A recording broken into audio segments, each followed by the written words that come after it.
animals of all kinds. And in addition to the dogs he kept as pets, he lived with all kinds of wild animals in his home near Vienna. Most of these animals were perfectly free to come and go as they pleased. Konrad Lorenz is best known for his work with grey-lag geese. He began raising and studying them in 1935, and he continued to observe them into his 80s. Konrad Lorenz found that adult male and female geese are very faithful to each other. They fall in love, marry, and stay together until one of them dies. Then the one who is left does not marry again. If its mother is alive, it goes back to her.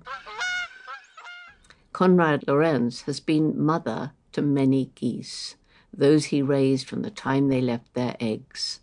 When they became adult, these geese left him and flew off with wild geese. But if they lost their mates, they came back to Lorenz. He found that baby geese, when they hatch from their eggs, learn to follow the first moving object they see. Usually, this is the mother goose.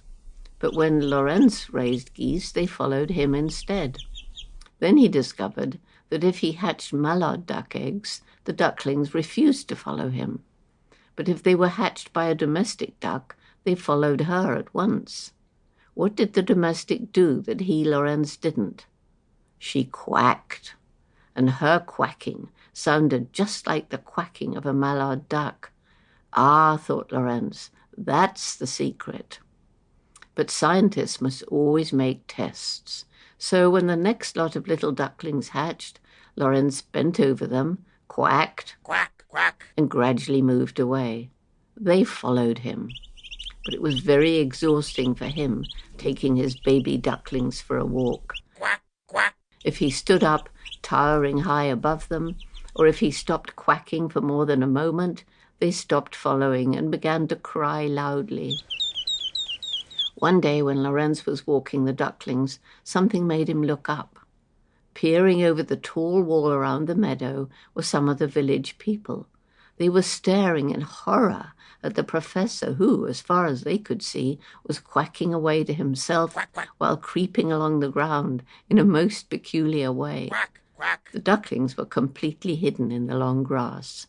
No wonder the local people began to think the professor was crazy. Quack, quack, quack. Ethologists are interested in how animals live their lives and why they behave the way they do. They're always asking questions.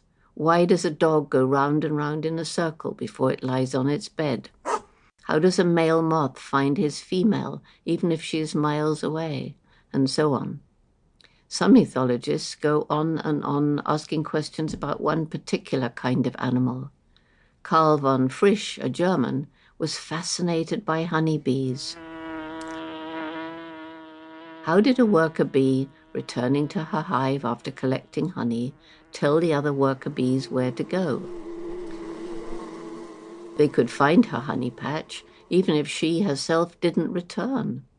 He found out that the returning bee performs a wonderful waggle dance that tells the others exactly where to go. She gives signals with her legs, her wings, and her tail. Then Frisch wanted to know whether she could see the beautiful colors of the flowers. How good was her sense of smell? The more answers he found, the more questions he asked. Other ethologists are interested in a particular kind of behavior, such as the migration of birds, or the different ways that juicy, nice-tasting insects mimic poisonous ones so they won't be eaten, or the food-burying behavior of rats and mice. All ethologists ask questions. How? Why? What for?